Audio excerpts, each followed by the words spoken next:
Bom dia, queridos, graça e paz, amém?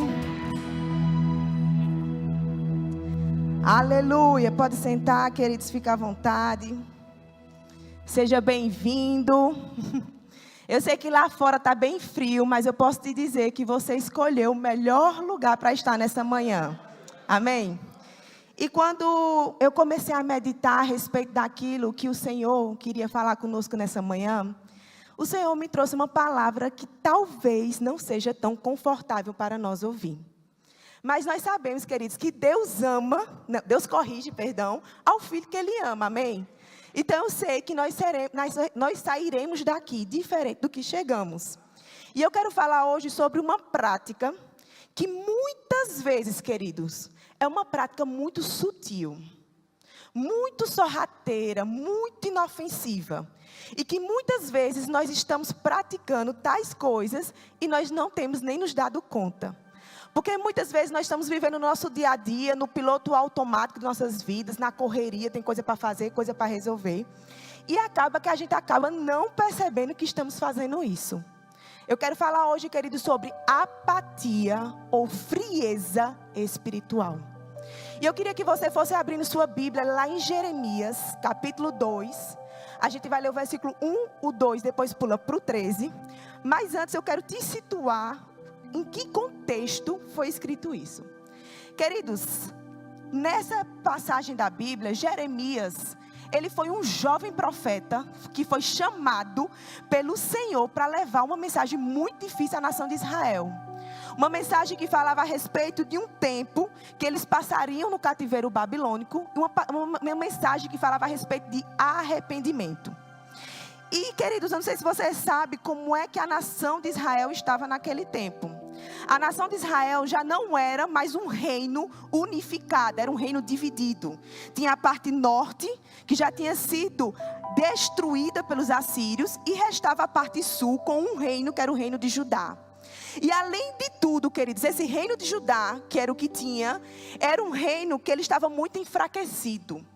Ele era um estado considerado vassalo. Ora eles eram dos assírios, ora eram do Egito e posteriormente da Babilônia. Então era uma situação política muito instável, mas não parava aqui. A nação de Israel espiritualmente estava corrompida. Eles começaram a fazer coisas que não agradavam o coração de Deus. E entre essas coisas estava a idolatria. Eles começaram a idolatrar outros deuses. E entre esses outros deuses, se você já parou para ler, eles começaram a adorar Baal, Astarote. Se você for ler sobre como eram os cultos a esses deuses, eles envolviam inclusive sacrifício de crianças. O povo de Israel não estava entregando seus filhos por pressão. Eles começaram a entregar os seus filhos em sacrifício a deuses por livre e espontânea vontade. Então era um cenário, queridos, muito complicado na nação de Israel. E aí Deus levanta Jeremias para levar uma mensagem para aquele povo. E presta atenção o que é que Deus começou a dizer àquela nação. Jeremias capítulo 2, versículo 1.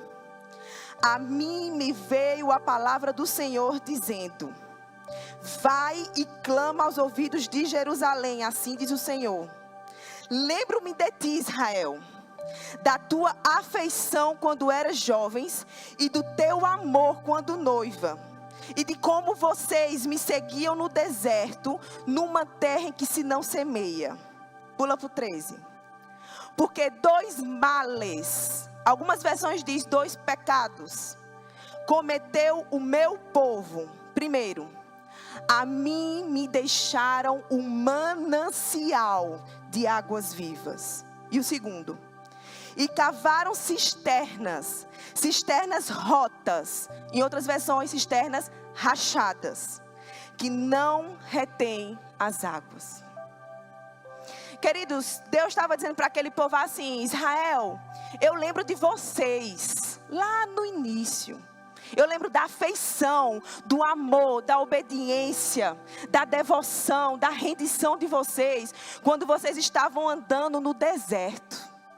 Mas o Senhor continua falando: mas vocês cometeram 2 males contra mim. Primeiro, me abandonaram.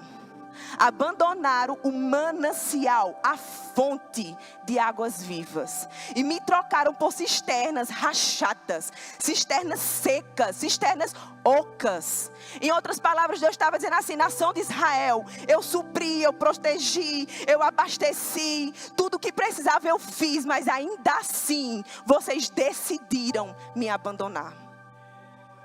Queridos, no versículo 4 ao 8, desse mesmo capítulo, Deus fala assim, que o que é que vocês, em outras palavras, o que é que vocês encontraram de injustiça em mim para que me abandonassem? Queridos, Deus não falha. Deus nunca falhou, Deus não falha, Deus não vai falhar. Deus, Ele não tem amor. Deus, Ele é amor. Deus, Ele não tem bondade. Ele é a bondade. Deus, Ele não tem paz. Deus não tem provisão. Ele é a provisão. Ele é a paz. Queridos, a nação daquele povo, Israel, o pecado deles, de Judá, ia muito além da desobediência. Eles decidiram abandonar o Senhor. Eles substituíram Deus por coisas, pessoas, títulos, riquezas, influência. Será que muitas vezes nós também não estamos fazendo isso? Trocando a fonte, queridos, o manancial de águas vivas por cisternas rachadas. E nem estamos nos dando conta. Lá em Apocalipse, capítulo 2, do versículo 2 ao 5, Deus levou João a escrever cartas para 7 igrejas. E entre essas 7 cartas tinha a igreja de Éfeso. E isso aqui o Senhor escreveu sobre essa igreja. Preste bastante atenção no que ele estava dizendo. Apocalipse 2 diz: conheço as tuas obras, tanto o teu labor como a tua perseverança, e que não pode suportar homens maus. E que vocês puseram à prova os que a si mesmos se declararam apóstolos e não são, e os achaste mentirosos. E tens perseverança e suportaste provas por causa do meu nome, e não te deixaste esmorecer. Para aqui comigo. Uau! Eu não sei você, mas eu queria congregar nessa igreja. Uma igreja que não suporta homens maus. Uma igreja doutrinamente que percebia que eram os falsos apóstolos. Uma igreja que não parava, que não esmorecia. Uma igreja que perseverava. Era isso que Deus estava dizendo. Mas não para. Continua lendo o versículo 5. Tenho, porém, contra ti, que abandonaste o teu primeiro amor. Lembra-te, pois, de onde caíste.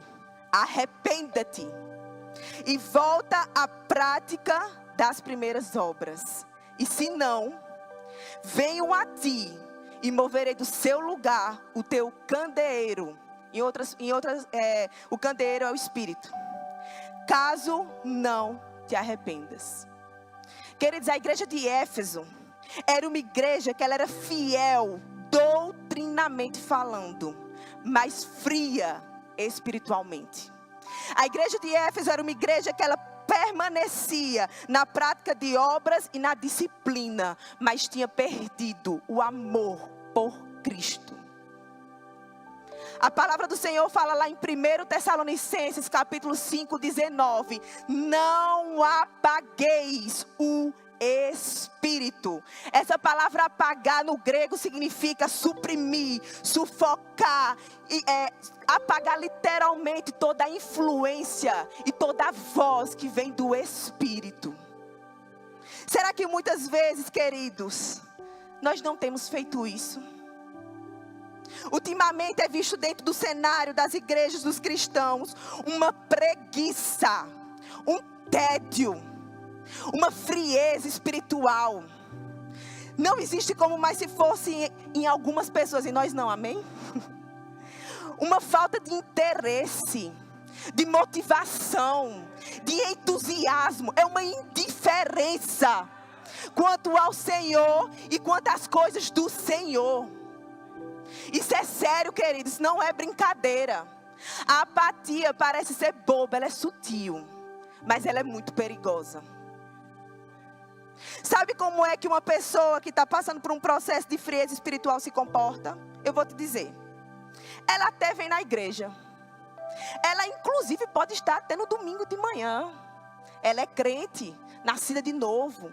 Os amigos dela são todos crentes. Ela ainda ama Jesus, ela quer Jesus.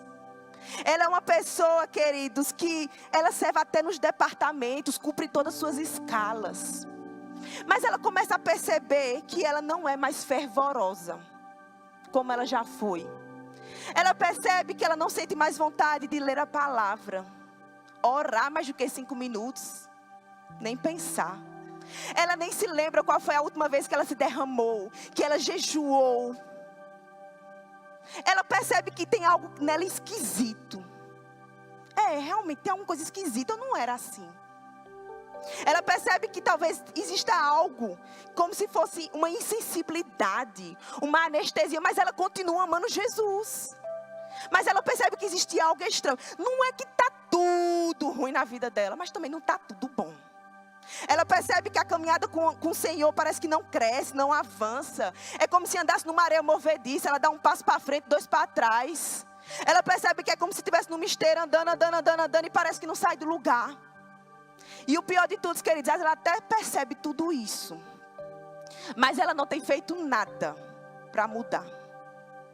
E o pior de tudo, ela pode até chegar e dizer assim: né, esse negócio de fervoroso é coisa para jovem. Esse negócio de ser muito entusiasmado, motivado, é coisa para novo convertido. Eu já passei por isso, eu sei como é que é. Eu já cresci, amadureci, estou num novo nível, numa nova fase. Queridos, cuidado. Sabe o que é que a palavra diz lá em Romanos capítulo 12, versículo 11? Sede fervorosos de espírito, servindo ao Senhor. Sabe o que significa ser fervoroso no grego? Significa ser quente, ferver. A palavra do Senhor fala que você ser apaixonado, intenso, ter um grande zelo, uma grande dedicação pelo Senhor.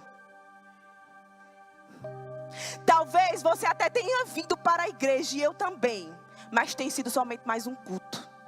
Talvez eu esteja até lendo a palavra, mas tem sido só mais um capítulo, um versículo, para me cumprir, que eu tenho que ler a Bíblia em 1 ano. Talvez você até tenha servido nos departamentos, mas tem sido só mais uma escala. Talvez você até tenha pulado, corrido, gritado, se movido, mas não tem mudado, não tem transformado. Queridos, nós não podemos tratar Jesus como mais um, porque Ele não é mais um. Não é mais um culto, não é mais um versículo, não é mais uma escala. Jesus, Ele é incomum. Ele é sobrenatural, Ele é poderoso, Ele é digno. Ele merece toda a nossa adoração, toda a nossa rendição. Eu não estou brava com você não, irmãos. É porque tem uma coisa que todo pregador fala que parece que é brincadeira. A gente diz, queridos, a gente está pregando para vocês, mas isso aqui é pregado para nós. E eu costumo dizer que quando é para nós, eu acho que o caldo é mais grosso. Porque a gente passa, você pode estar escutando eu falando isso aqui só agora, mas a gente passa dias meditando, lendo, estudando. Então conosco o negócio às vezes é mais pesado. E quando eu li isso, eu fiz: Senhor, eu preciso me arrepender de tudo, de toda a falta de entrega completa. Porque todos nós, não se engane, a apatia e a frieza, ela chega para qualquer um de nós, se nós não estivermos vigiando e orando. Quanto tempo faz que não há mais lágrimas dos nossos olhos quando nós estamos lendo a Bíblia? Quanto tempo faz, queridos, que nós não nos derramamos na presença? E eu não estou falando sobre culto, conferência, consagração, culto de oração, não, queridos. Eu estou falando sobre secreto. Eu estou falando sobre um momento que não tem um fundo musical. Eu estou falando sobre um momento que não está o pastor João aqui no altar. Queridos, se rendam, levantem suas mãos, adorem ao Senhor. Eu estou falando sobre um momento onde não tem um grupo de louvor aqui, um grupo de música gritando. Queridos, rendam, levantem as mãos. Eu estou falando sobre, como a gente diz, é no tete a tete. É eu e você, eu e o Senhor, você e o Senhor. A palavra diz lá em Efésios capítulo 5, do 15 ao 20. Portanto, vede prudentemente como andais, não como nécios, e sim como sábios, remindo o tempo, porque os dias são maus. Por esta razão não vos torneis insensatos, mas procurai compreender qual a vontade do Senhor, e não vos embriagueis com vinho, no qual há dissolução, mas enchei-vos do Espírito, falando entre vós com salmos, entoando e louvando de coração ao Senhor, com hinos e cânticos espirituais, dando sempre graças por tudo a nosso Deus e Pai, em nome do nosso Senhor Jesus Cristo. Essa palavra enchei-vos significa fazer abundar, estar plenamente abastecido. É para isso que o Senhor nos chama.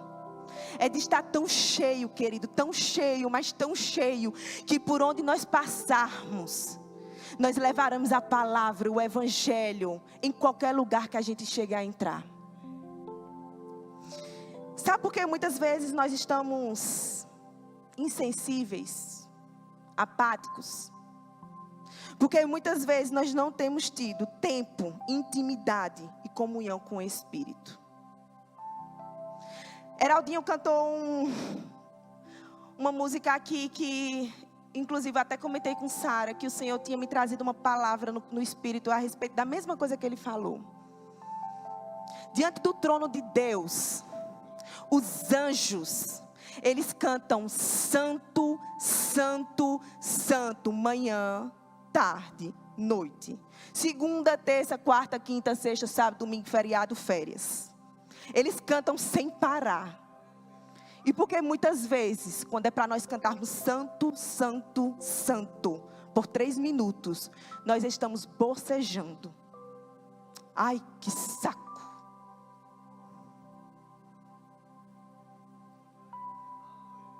Isso é sério, queridos. A apatia espiritual, ela é tão perigosa, que ela é considerada uma porta de entrada para todos os outros pecados. A maioria dos cristãos que se desviam, eles não começam com pecados que a gente fala, ai, fulano, olha o que fulano está fazendo. Não, queridos, começa com aquela velha frase: hoje eu não estou afim de ir para a igreja. Hoje eu não estou com vontade de ler. Hoje eu não estou com vontade de orar. Hoje eu não estou com vontade. E aí vão se esfriando, se esfriando. Eu acho lindo. Olha, eu até ficar pensando sobre isso. Eu não tenho filha ainda, né? Então todos os testemunhos que eu vou contar sobre meninos só é sobre mim. Amém? Quando eu tiver meus meninos vai ser eles. Mas é engraçado que eu acho lindo quando mamãe diz assim: meus filhos de 6, 7 anos, eles escolhem se querem vir para a igreja ou não. Glória a Deus, que lindo. Mas quando eu era criança, eu não tinha escolha. Eu me lembro que mãe dizia assim: bora para a igreja. Eu dizia: eu não quero ir para a igreja, porque hoje tem culto de oração, culto de doutrina, hoje vai ter só as irmãs de idade na igreja. Não quero não. Mãe olhava para mim e dizia assim: eu não estou te perguntando qual a programação da igreja não. Eu estou mandando você ir para o seu quarto, botar a sua roupa, se arrumar e ainda rindo para a igreja agora. E eu não vou ir rindo não. Às vezes eu ia para a igreja, que saco. Ave. Você estava lá no banco, dormia às vezes. Aí você pensa: nossa, como tua mãe era. Tua mãe era? Peraí, querida, deixa eu te perguntar uma coisa. Se teu menino de 6, 7 anos chegar para tu e dizer: mãe, a partir de agora eu não escovo mais os dentes, porque eu não gosto de escovar. Você vai dizer: claro, querido, não escove, meu amor. Inclusive, mamãe já está indo ali no protesista, no protético, para mandar fazer uma chapa para você não ter mais problema. Quando teu menino diz assim: mãe, eu não quero mais ir para a escola, aí você diz assim: claro, filho, fica em casa. Quer que mamãe ligue ainda a TV para você assistir? Você diz isso, mãe? Quando seu menino diz assim: mãe, eu agora também não quero mais tomar remédio quando adoecer, porque eu não gosto de remédio. Você fala: claro, filho, você não vai tomar mais remédio, meu amor. Você diz isso? Porque quando é sobre as coisas naturais, não tem opção, mas quando é sobre o Espírito, sobre a igreja, tem. Aí depois você não sabe. Depois nós não sabemos. Não se engane, queridos. Não se engane. Eu sempre digo, eu vou bater nessa tecla até o dia que pé nessa terra. Essas crianças pequenas, elas entendem, elas sabem. Aí você deixa o seu menino em casa. Não, deixa o bichinho em casa. Tá frio hoje, bota um casaco. Ah, não sei o que. Ajeita. Sabe por quê? Porque você não se engane que seu filho de 6, 7 anos, que está em casa assistindo televisão o tempo todo, jogando videogame, vendo tudo que não presta. Não se engane que quando ele tiver 14, 15 anos, ele vai querer estar aqui. Aí depois você faz, meu Deus, o que será que aconteceu? Por que será que eu ia para a igreja todos os dias e o menino não veio? Porque era você que ia, não era ele, querido. Como é que você vai te ensinar? Como é que seu filho...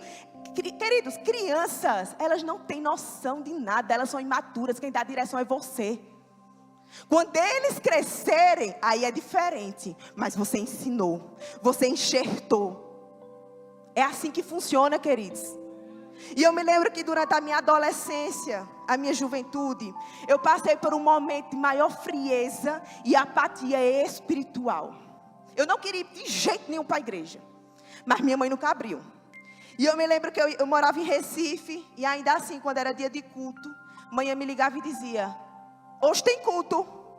Mãe, eu não estou te perguntando do mesmo jeito de criança, se arrume e vá. Mas mãe, sabe aquela frase, manda quem pode, obedece quem tem juízo? Eu não ia brigar com mãe.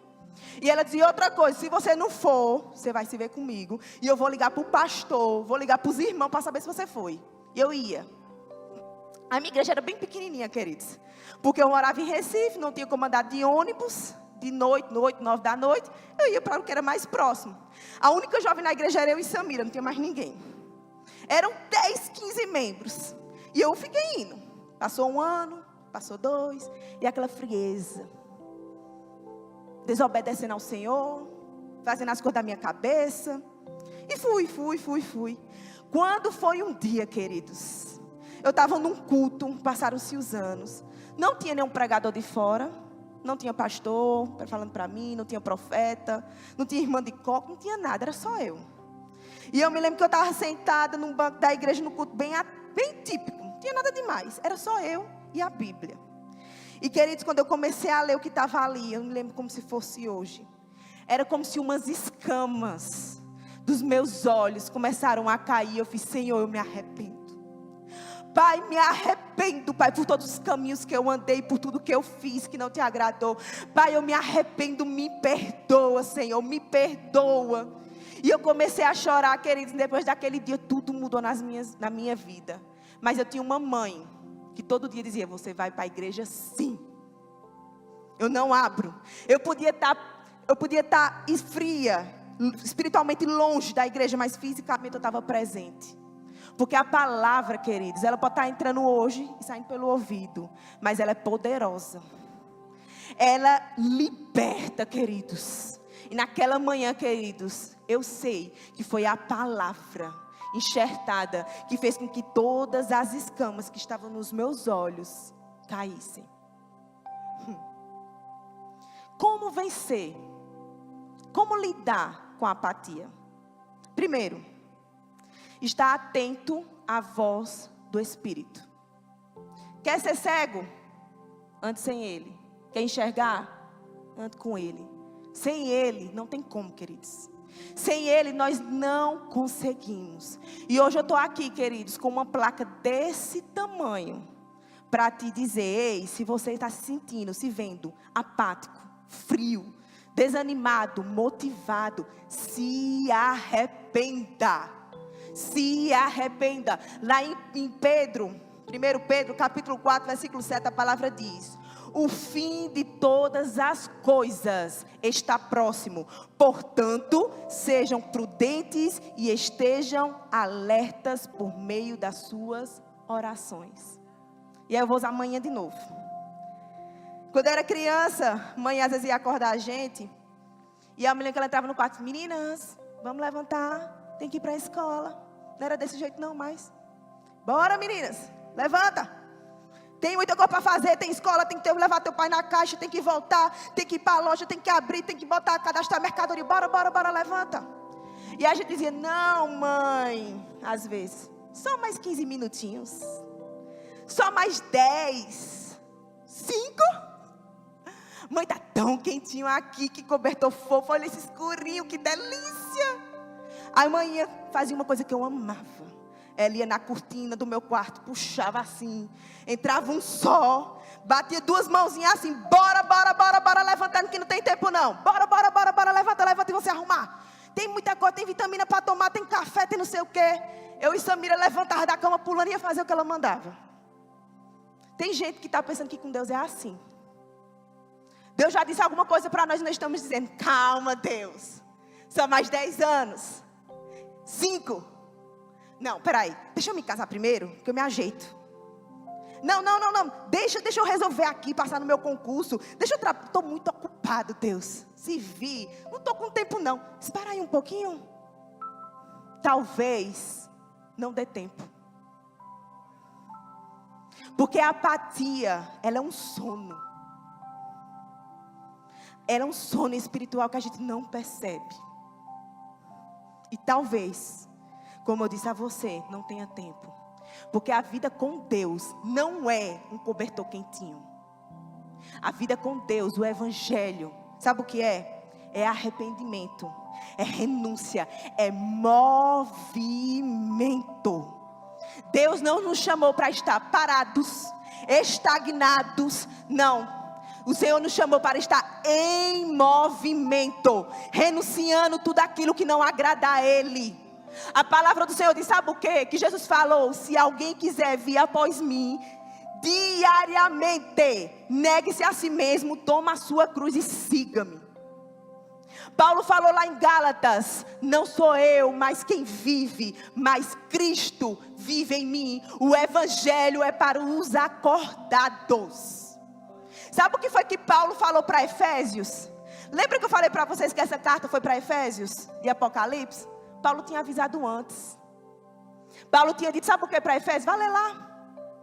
Desperta, ó tu que dormes. E hoje eu estou da mesma forma como Paulo, Igreja Verbo da Vida de Arco Verde.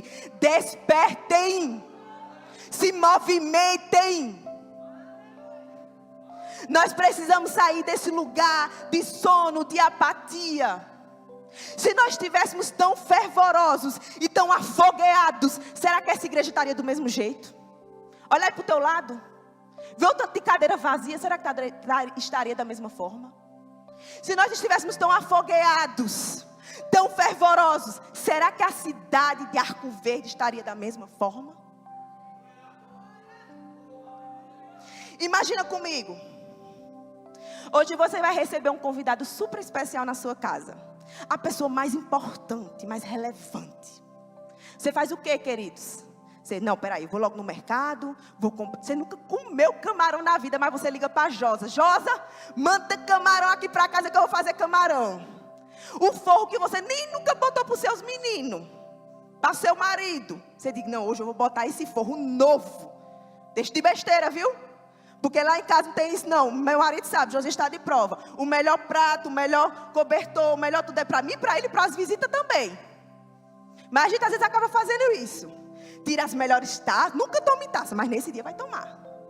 Perfuma a casa, bota cheirinho, liga, Alexa, toca Laura Sogueles. Tá chegando aí o meu convidado. Aí ele chega, e você, seja bem-vindo, fica à vontade. Calma, peraí.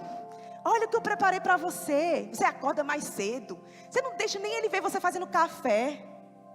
Você tira os lixos, se preocupa com a toalha, porque a toalha tem que ser trocada todo dia para não ficar com cheirinho. Fica aquele negócio molhado. Você deixa tudo arrumadinho. Mas aí vai passando o tempo. Você tinha até tempo de mesa com ele. Todos os dias. Tomava café, almoçava, jantava. Mas aí você vai se acostumando com a presença. Aí você começa a dizer, ai, hoje eu não vou acordar não, hoje eu vou dormir mais um pouquinho. Deixa que ele faz o sanduíche dele. Ah, não, hoje eu tirar o lixo, eu não, ele tem 2 mãos, ele vai lá e tire. Ah, hoje eu também não estou afim de papo com ele não, hoje eu vou sentar aqui, nesse sofá, que eu estou muito cansada e eu mereço, eu vou assistir televisão. E aí aquele convidado está, ei, eu estou aqui, vamos para a mesa, eu e tu. Eu quero conversar contigo. Convidado, ó, você até pode ficar à vontade, não estou mandando embora não, pode ficar à vontade, fica aí. Mas agora eu não estou com tempo. Aí ele chega, não, vê, eu estou vendo que você está passando por isso, que você vai passar por isso. Eu tenho coisas para compartilhar contigo. Eu quero te dizer como é que você vai enfrentar aquela situação. Aí você, olha, agora está no momento da minha novela. Pode ser depois? Agora eu não estou com tempo não. Você acha que esse convidado se sentir bem? Se fosse você se sentir bem? Sabe quem é ele? O Espírito Santo. O Espírito Santo está querendo dizer, filha, filho, vem aqui, eu quero te explicar, eu quero te confortar, eu quero te consolar, eu quero te ajudar. Espírito Santo, eu não estou com tempo. Deixa eu aqui ficar fazendo as minhas coisas. Tem muita coisa para resolver. Coisas que até são lícitas, queridos. Mas nós não temos dado ouvido. Porque o Espírito Santo, ele não é uma força. Ele não é uma energia. Ele é uma pessoa. E uma pessoa que tem sentimentos. Aí quando a gente lê lá em Efésios 4:30 que fala, não entristeçais o Espírito Santo. Eu e você faz jamais. Eu não quero entristecer o Espírito Santo. Mas muitas vezes estamos fazendo e nem percebemos. Outra coisa que vai nos fazer vencer a apatia. Consciência do propósito. Eu sei que eu e você sabemos que nós podemos contar com Deus. Mas será que Deus está podendo contar conosco? O que nós estamos fazendo com aquilo que Deus conta comigo e com você para fazer? O que será que nós estamos fazendo? Queridos, a Bíblia conta a história de Davi. Davi era um rei de Israel. E o rei também era guerreiro. Então Davi sabia do chamado, do propósito dele. Ele precisaria estar em todas as guerras. Mas em um determinado dia Davi acorda e diz, hoje eu não... Olha, hoje como se fosse nordestino. Eu hoje não estou afim de ir para a guerra. Não sei porquê, queridos. Mas ele acordou com uma preguiça. Com uma negligência, com uma irresponsabilidade a respeito do seu chamado, do seu propósito. E sabe o que ele fez? Ficou em casa. Aí passou-se um tempo, eu imagino. Ele fez, eu vou lá para o terraço lá de casa, ver como é que tá as coisas. Estava ocioso. Chegou, e eu não preciso nem contar para vocês o que aconteceu. Davi pecou. Sabe por quê? Porque a ociosidade, ela nos coloca fora do propósito das nossas vidas. Jesus disse, sabe o quê? Que Deus, Ele trabalha até agora e Ele também. Então nós também precisamos continuar trabalhando e se movimentando. Deus não nos chamou, queridos, para estar estagnados. Aí você fala, não, Samara, eu não tenho um propósito, eu não tenho um dom, eu não tenho um talento, eu não tenho nada. Queridos, deixa eu dizer uma coisa. Naturalmente falando, você conhece algum inventor que criou algo para o qual ele não sabia qual era o propósito e a finalidade? Aí você vem me dizer que Deus criou eu e você e não sabe para quê? Nós nascemos para viver um propósito. Nós nascemos porque Deus conta comigo e com você para esse tempo, essa fase, essa estação, essa geração, essa igreja, essa cidade. Deus conta comigo e com você. O Senhor falou, a seara é grande, mas poucos são os trabalhadores. Mas eu sei que aqui estão os trabalhadores de Cristo. O Senhor, será que realmente está podendo contar conosco? Aí você fala, eu não tenho dom. Eu não tenho talento. Queridos, eu vou te falar aqui o que está na palavra. Aí você qualquer coisa reclama com a palavra. Mas é o que diz. 1 Pedro 4,10. Servi uns aos outros, cada um conforme o dom que recebeu. Romanos, no capítulo 12, ali no versículo 8. Somos um só corpo em Cristo e membros um dos outros, tendo porém diferentes dons, segundo a graça que nos foi dada. Existe propósito para você. Dom, talento, da parte do Senhor, queridos.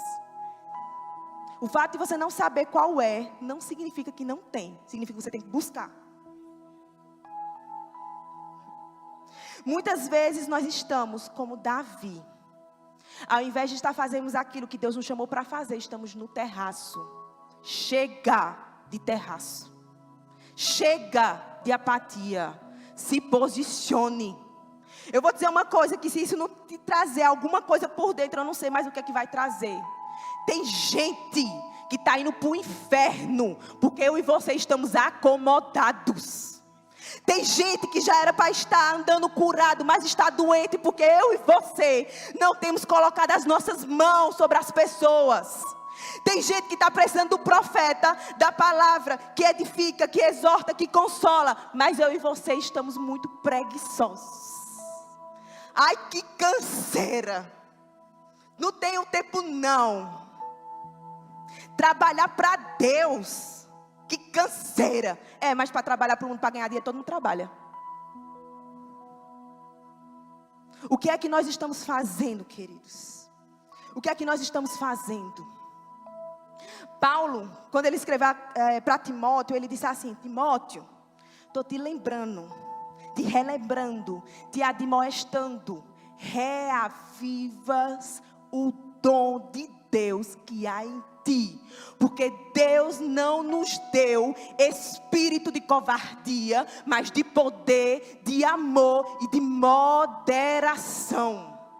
E eu estou aqui do mesmo jeito, queridos. Reaviva, mantém a chama viva, relembra, reage, faz alguma coisa com aquilo que o Senhor conta comigo e com você.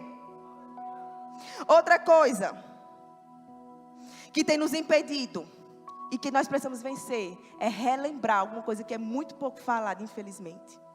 O clamor, ora Maranata, vem Senhor Jesus Cristo.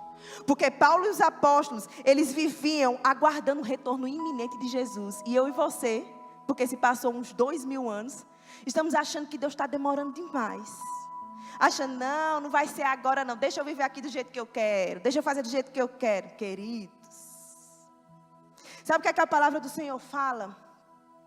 Que aquele que vem virá e não tardará. É no instante, é no de repente. Talvez eu e você nem chegue em casa hoje, talvez eu nem consiga terminar a ministração. Talvez em algum momento, sem a gente menos esperar, num piscar, num abrir e fechar de olhos, Ele voltou. Nós precisamos ter consciência, para nós vivermos uma vida mais diligente. Estamos muito despreocupados, entenda a palavra que eu quero dizer, vivendo de todo jeito. Não é assim, queridos. O evangelho não é brincadeira. Essa palavra não é brincadeira, não é mentira, não é conversa, não é fofoca, é real. Ele vai voltar. Outra coisa, e a última, que tem nos impedido, é a falta de primazia ao Senhor. Temos colocado muitas coisas que são lícitas, mas o lugar que pertence a Ele, Ele não negocia. Temos colocado família, trabalho, estudos, chamado ministerial, no lugar que pertence a Ele. Estava conversando com Lala sábado, lá na casa de Maíra e Arison. E a gente falando que pregador, eu não sei o pessoal que prega aqui, mas a gente tem uma mania de estar lendo a palavra, a gente lê uma coisa e faz... Eita, isso aqui dá para uma ministração, meu Deus, glória a Deus. Aí você para de fazer o que você estava fazendo e já começa a escrever. Não sei se acontece comigo, se é comigo, e Lala. Aí Lala falou para mim, Samara, nem tudo é sobre produtividade. Tem hora que é momento só você e o Senhor ali. Sem precisar pensar que todo o tempo a gente tem que estar fazendo alguma coisa. Você escuta um louvor, quem é do louvor já fica, eita, esse louvor lá da igreja vai estar alinhado com a palavra. Você para até de escutar o louvor. Já vai ver como é a nota, quem canta, quem é isso. Queridos, calma. Não precisa disso tudo. Muitas vezes nós estamos trocando o que é substancial por aquilo que é circunstancial. Estamos trocando o que é profundo pelo que é raso e superficial. Estamos trocando muitas vezes, queridos, aquilo que é fundamental por aquilo que é emergencial. Trocando o que é relevante pelo que é acessório. Aí depois não entende, por que parece que as coisas não acontecem para mim? Por que será que eu faço? Porque a gente está muito preocupado em acrescentar, e a palavra de Deus não é assim. A palavra do Senhor fala o seguinte: buscai, pois, primeiro o seu reino e a sua justiça, e todas as demais coisas vos serão acrescentadas. Não adianta você querer e eu querer inverter, porque não vai dar certo. Porque Deus, Ele é fiel à sua palavra. Deus zela pela sua palavra. Deus cumpre o que está na sua palavra. E aí às vezes a gente não entende porque parece que não acontece, parece que não anda, parece que não avança. Realinha, querido. Realinha. Seja humilde o suficiente para dizer: Senhor, eu preciso mudar. Porque eu sei que todos nós que estamos aqui temos alguma coisa que precisamos melhorar e mudar. Sabe o que é que Paulo falou lá em Atos para o rei Agripa? Ó rei Agripa, eu não fui desobediente ou negligente quanto à visão celestial. Será que nós temos sido também assim? Aí depois a gente não entende. Por que será que lá o negócio era mais fogueado, era tanta cura, era gente andando, era isso, era... Queridos, você acha que o poder de Deus diminuiu ou será que é a gente? Porque o poder dele é o mesmo. Porque a palavra fala que Ele é o mesmo ontem, hoje e sempre. Será que nem eu e você? Porque a gente sempre quer colocar na conta de Deus aquilo que é conta minha e sua. Jesus, Ele quer de nós a primazia. Jesus quer de nós a entrega, a rendição, a adoração, o temor completo. Com Jesus, queridos, ou é tudo ou é nada. A palavra dele fala: antes fosse quente ou frio, mas o morno. Jesus não é meia boca. Ele não aceita coisa meia boca. Não é meia entrega, meia rendição, meia adoração, meia obediência, meio temor. Não, com Jesus ou é tudo ou é nada.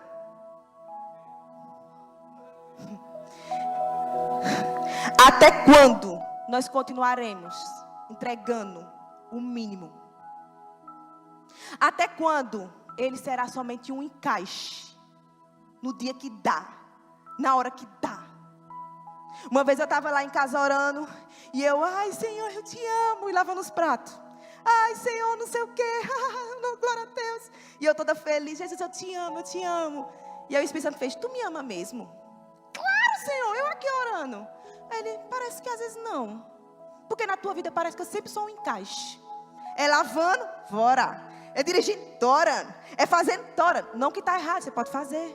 Mas quando é que a gente vai parar literalmente em tudo? Agora é só eu e Ele. Isso é primazia. Isso é prioridade. Deus, quando enviou Jesus para morrer no meu e no seu lugar, Ele não entregou metade ou parte de Jesus. Ele entregou todo, completo, totalmente. Jesus, Ele se entregou totalmente naquela cruz. Entenda bem o que eu estou dizendo. Não que não seja importante, mas quando Jesus se entregou lá, Ele não garantiu para nós somente a salvação. Glória a Deus, é maravilhoso. Mas Ele não entregou somente isso, Ele entregou para nós também a cura, a provisão. Deus, Jesus quando morreu naquela cruz, Ele morreu e Ele se entregou totalmente até a sua última gota de sangue.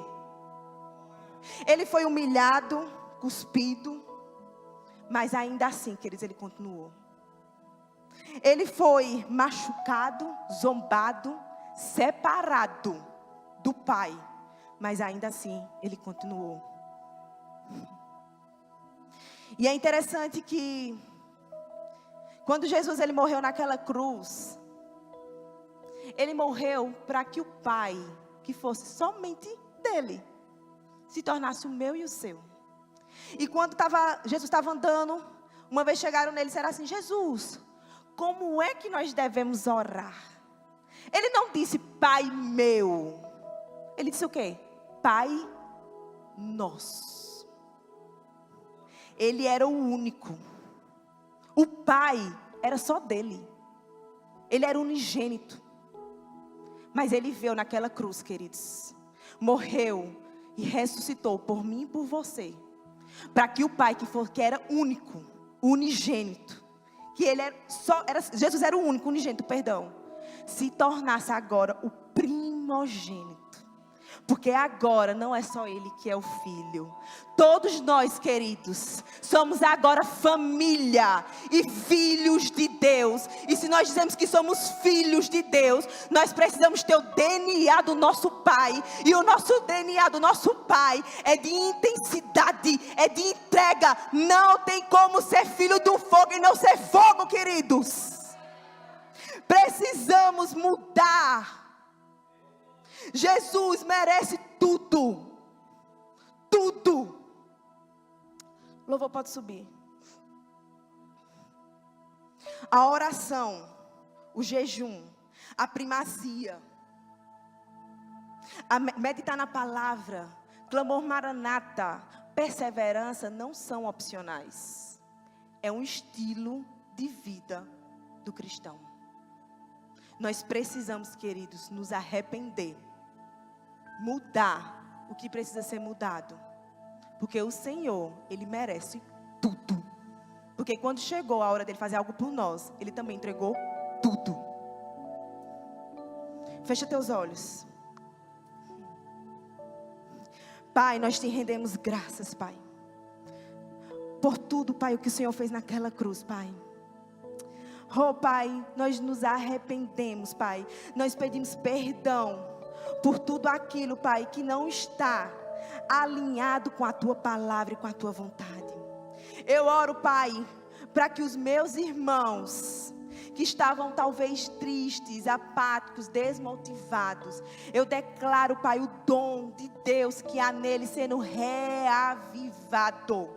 Eu declaro, Pai, que uma nova fase que está por vir, ela chegará e nós estaremos despertados, acordados e preparados, Pai. Eu declaro, Pai, que nós iremos nos mover no Espírito, entregaremos ao Senhor tudo aquilo que existe dentro de nós. Nós o adoraremos como os verdadeiros adoradores, que o adoram em espírito e em verdade. No nome do Senhor Jesus. Amém.